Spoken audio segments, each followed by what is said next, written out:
Well, it's inevitable with lots of children and a working farm that at some point you'll be visiting the emergency room for some sort of emergency. Now, I'm not the type of person to run to a doctor or hospital for every little thing. In fact, in the nearly 18 years of raising children, both my own 7 and our dozen foster children, I can count on one hand how many times we've needed to go to the emergency room. Well, I guess today I was due. You know those things kids do that make you scratch your head and wonder why in the world they thought that was a good idea? Yeah, well, explain to me how bouncing on the trampoline with a folding step ladder like a pogo stick while your sister is standing on the other side facing you is a good idea. Gemma and Selah quickly realized that was not a good idea when, as they were bouncing, the ladder folded onto Selah's thumbs with the weight of both girls on it, causing her thumbs to get pinched into the hinged sides. Chris and I were up in his shop working on Jordan's Jeep. Okay, well, Chris was working and I was talking. Gideon and Gemma came running up to us crying that Selah cut her fingers off. Now, I knew I needed to take a deep breath and keep a clear headspace as I was walking down to the house to see how bad it was. If surprised with something like this, can get a little panicky. I mean, obviously. Poor thing was sitting on the front porch with a towel wrapped around her thumb. And when she pulled the towel away, I definitely admit it was a bit hard to look at.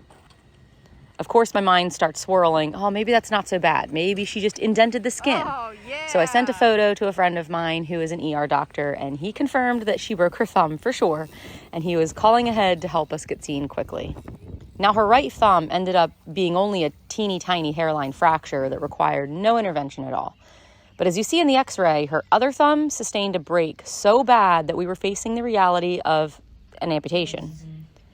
We had a fantastic ER doctor who stabilized her thumb until we could meet with a surgeon to get a better picture of what damage was done.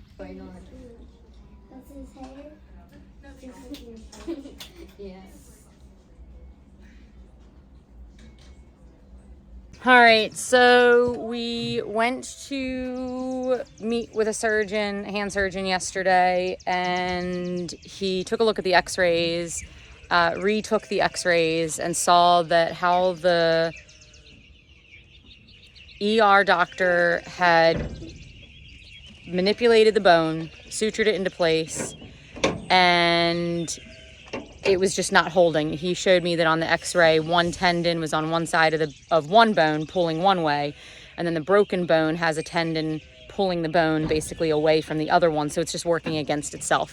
So he is planning on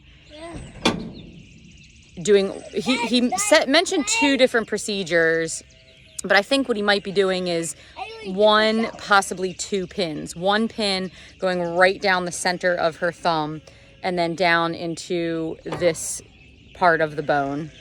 So, just to stabilize that in place. And then if you're looking at my thumb, the tip part of the bone started shifting sideways, so it wasn't in line straight up and down. That tip was pointing to the side. So not only was it down this way, I can't remember my medical terminology. There's terminology for down, up, sideways, spinning, and I can't remember the words. I flunked that part of science. So hang on, Shay, don't open the chicks yet. We're gonna have runaway chicks in a second. No, shut the door, keep them away. Come on out, hurry. Out, move, get out. Get out. Ooh. Okay, you gotta grab it. Okay, we've got. I almost got it. Well, go get it now, hurry up before the cats get it. I can't. Well, you're gonna have to go underneath the broiler. Brooder, hurry up, grab it. Ready? Attack. Snatch it. Good job. Now hang on. All right, you hold the chick. You hold the chick.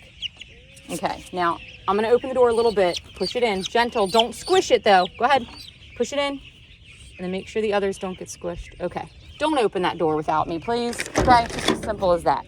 Anyway, as I was saying, there's terminology for how the bones are moving, and I don't know them right now. But what I do know is that one bone is moving sideways, and it's also moving down. So we need to stabilize it and straighten it this way and straighten it this way, if that makes sense. Obviously it makes sense. So we met with him yesterday. He explained that to us, and he goes, so, we'll see if we can get you in we'll get you in by Wednesday next week or maybe tomorrow. And I was like, we're free tomorrow. And he looked at me and chuckled and I was like, yeah, can we please get this done tomorrow, which is today. So he had 8 other surgeries scheduled for today and squeezed us in the evening. So we are going in for a 4:30-ish appointment. We have to get there about 2 hours early, so it is going to be a long evening. And then I don't know how long the surgery is. I mean, for him to have 8 surgeries scheduled for today, unless he's pulling crazy hours, which he could be, I'm hoping it won't take any longer than an hour. And then recovery, so I don't know. I'm planning to be there all evening, all afternoon and evening. So Selah had her last little breakfast of the day, last meal of the day. She's not allowed to eat or drink anything, obviously, for aspiration reasons. And she's a little bummed about that. We're going to try and throw her in the shower and get her cleaned up. She was out here walking around while I'm doing chores and got all dirty and, so just all those little things that I'm thinking of because she's probably going to have a cast. I know when I broke my finger, I had a cast that wrapped around my wrist just to stabilize it. So I'm sure she's going to have a cast, and then that just means taking a shower is going to be a little bit more difficult. So I'm going to try and get her all scrubbed up and clean before we go. And yeah, so that is the status of Selah's broken finger. So she's a trooper. Poor thing she's been in a lot of pain. I don't do pain medicines, but I did get children's Motrin, and I figured if that can help. I have my mom picking up white willow bark tincture for the pain today, and so hopefully we'll get this under control and her body will heal perfectly fine. The surgery took a couple hours, so baby Theodore and I hung out waiting for Selah to come out of surgery, and Chris came a little later to be there with her as she woke up. When the surgeon came out, he explained to us how close to an amputation this case was. Her thumb was really hanging on by just a very thin piece of skin. I'll show you really quick the photo he took once he was in surgery. So just warning, if this stuff makes you queasy, just look away for a minute. All right, Theodore, you ready? Theo and I are getting ready to go meet everybody out in the fields to start pounding posts for the new fence. So I've had this carrier, it's like a metal frame carrier, since my oldest, who's 17 and a half, was a baby. So it is fantastic. I've taught riding lessons in it, and it has been wonderful. So he is going to check this carrier out with me. We're gonna go into the store. Gemma just opened the store up for me. She's gonna be in charge of running the store while I'm out helping Chris with fencing. Hey! Hello, thanks for opening the store. Hang out in here for the day? Mm-hmm. It looks great.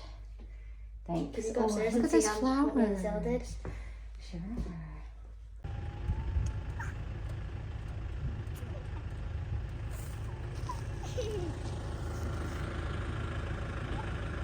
You ready for me?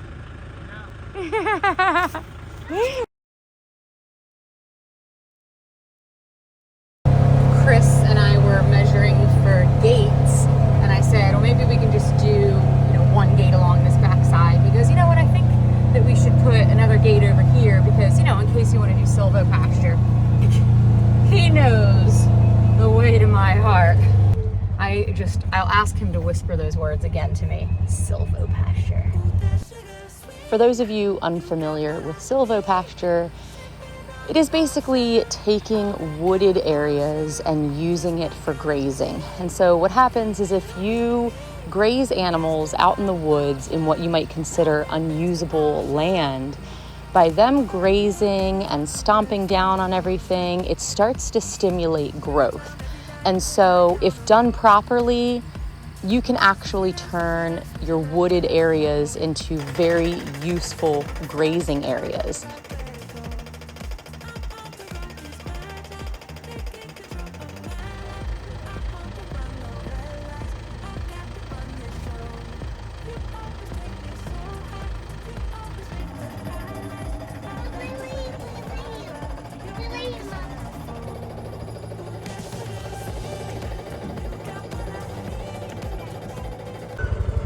I got a call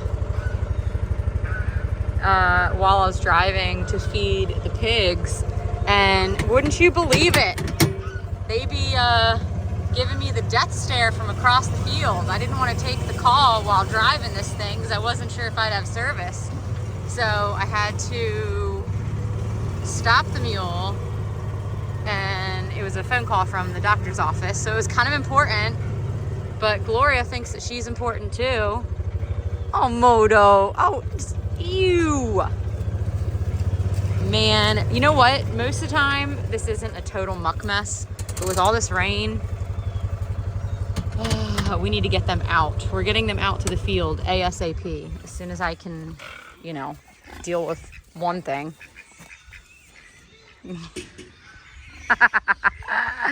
Piglets! They're trying to nurse on Mama while she's walking. Selah got her bandage taken off and wound cleaned up and now is getting her cast on. This will help keep it protected more than anything. We're coming out of the woods. We're coming out of the woods.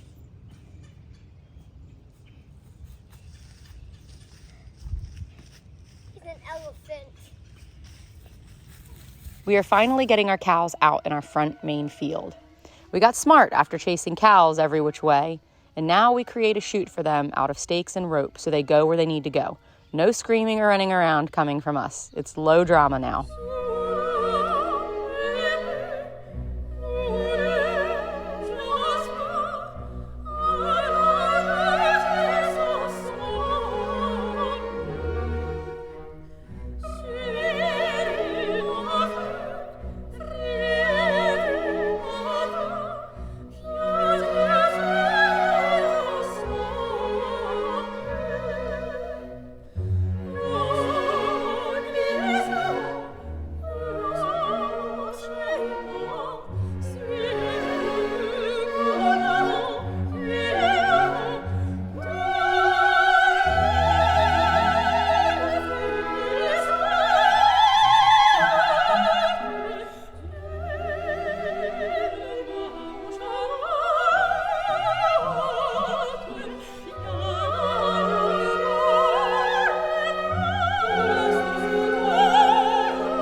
Now today is piglet castration day. I got as many locked in the trailer as I could, but there were still a bunch from the younger litter who were not having it.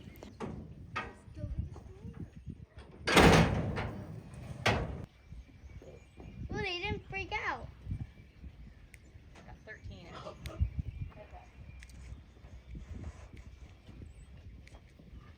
I'm not. How many boys do we have out of this mix?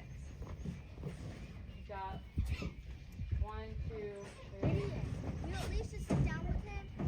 Yeah, there's a good bit of boys here. All right, Gideon, go get a bottle of Miss Kelsey's milk out of the fridge right now, please. Oh my God. Don't move. You stay right there. How about we put that on me?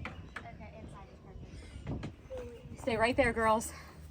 I'm gonna go get my supplies. So fortunately, we were able to wrangle the rest of them. Nothing that a little compost and raw milk can't fix.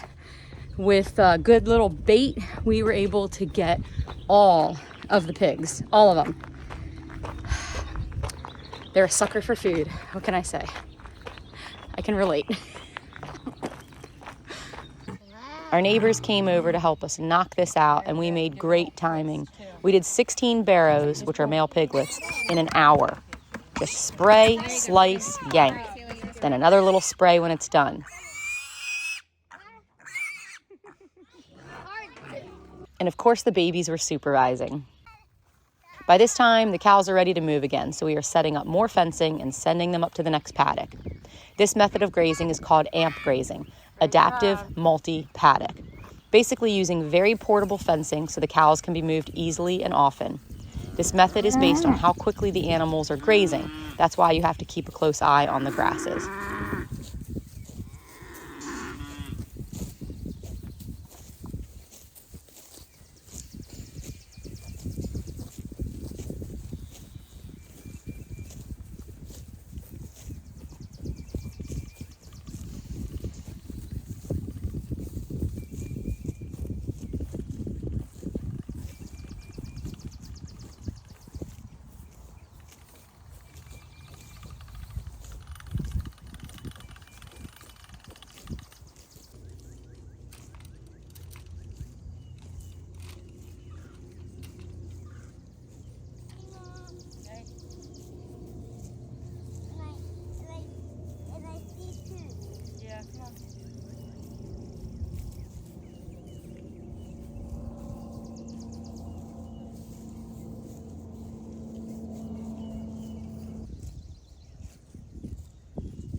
Oh my goodness.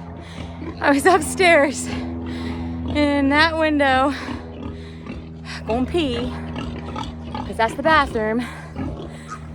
And I hear the pigs going nuts. And the piglets, I hear piglets screaming. And all the pigs are going absolutely bonkers. And I look out the window and I see this feeder and the piglets screaming from underneath the feeder. So one of the pigs must have popped it with their nose, lifted the feeder up, and it fell back down on one of the piglets.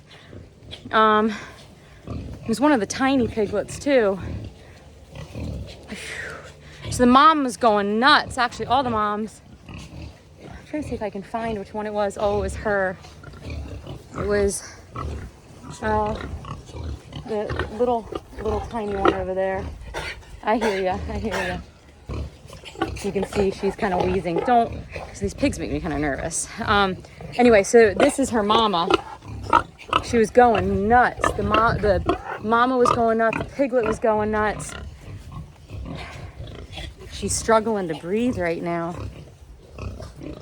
So anyway, so I came running out, pants half up, and flipped the feeder up for her to get her out. But you can see she's like,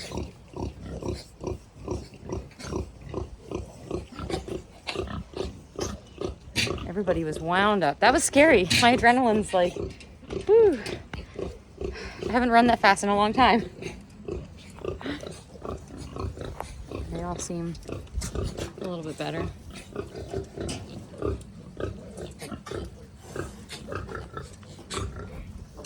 All the dust is kicked up. Everybody's coughing.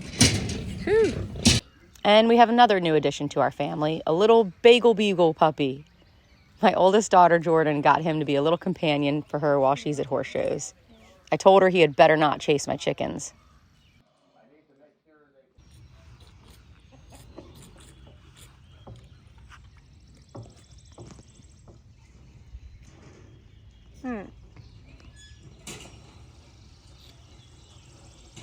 Look at that hole. You guys ready to go out to pasture? As soon as I can get the fence finished, I am moving them out to that pasture. I'm gonna try my hand at rotational pasture raising pork instead of just the woods. You can see Moto and Gloria up there. I am gonna try my hand at putting them out actually in those fields to see how well they fertilize the fields. The key is gonna be to making sure that the fields are not destroyed, because like this is a massive hole right here.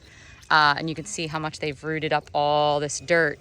So if I can keep them moving every day, then they won't get too curious and start exploring like this. So I don't mind a little poop out in the fields. I don't mind a little disruption of the soil, but I don't want actually rooting.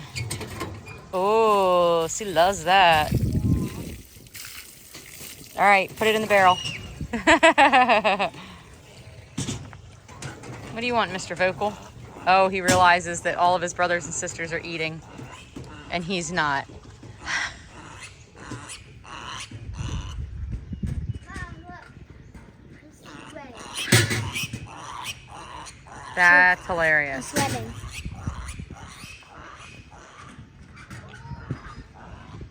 He's calling for mama. I'm sweating. Come on.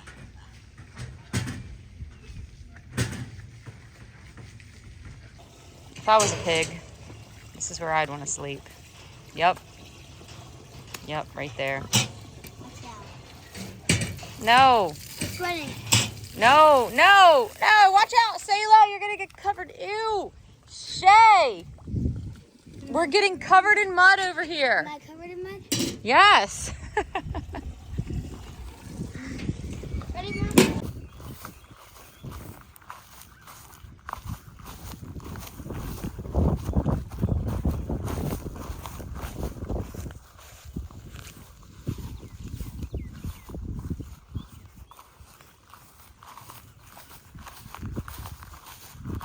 It's funny, I just got off the phone with our portfolio manager. And the reason I say it with that tone of voice, because it sounds like, you know, I know what I'm doing. I have an investment portfolio manager. Anyway, I was talking to him about, you know, our investments and potentially trying to take some money out to put an addition on our house. And I made the comment that, you know, well, worst case scenario, I have an investment in my field because I've got, you know, 20 head of cattle and 20 head of sheep and, you know, so there's a little bit of money in that, right? And he's like, he did the laugh like, this girl's crazy. And I'm thinking, listen, animals and the wealth of animals, like that's biblical, okay? When God was describing Jacob's, Abraham's, Isaac's, and Jacob's wealth, he was referring to wealth as, you know, the hundreds of head of cattle and hundreds of head of sheep and goats. So, you know, we might not have money in the bank account, but we've got wealth in the fields. And my portfolio manager doesn't understand that concept. Am I wrong? Am I wrong? Well, since Gideon is on a bike ride with my parents for the weekend, he is not here to collect eggs. That is his job. So Theodore, naked Theodore, baby. Hi, sweet pea. Hi. He's collecting eggs with me. We got a big bucket for our first collecting. And then we'll get some more this evening. Not as many as we have. I don't know, it's 5 or 6 dozen in here. And then we'll come back in a couple hours and get the rest. And maybe by that time, little baby Tio will be sleeping. Yeah. Or do you like coming out and helping Mama? Ooh, look at how you see those cows. Waylon or Marge, one of them, I think it was Waylon, got an egg before I could snag it up. Pesky dogs. That's their payment for being good poultry protectors. They get the random egg that doesn't make it in the nest box.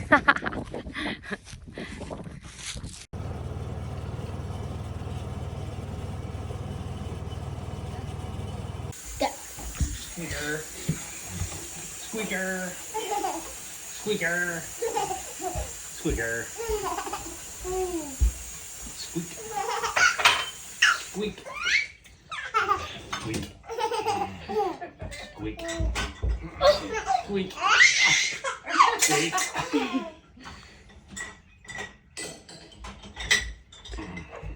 There is such a funny.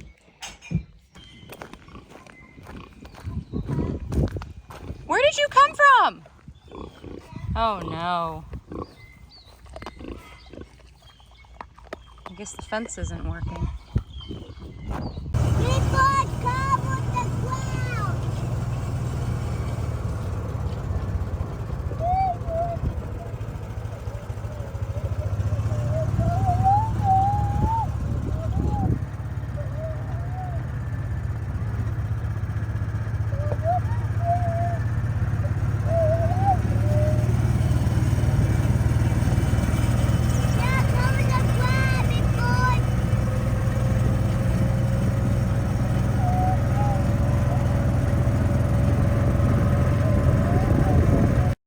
So it's been a couple weeks now, and it's time to get this cast off. She could not stop laughing because the tool vibration was tickling her arm.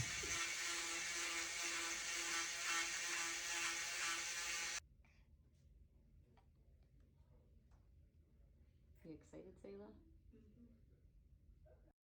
She just has to be so careful not to hit it.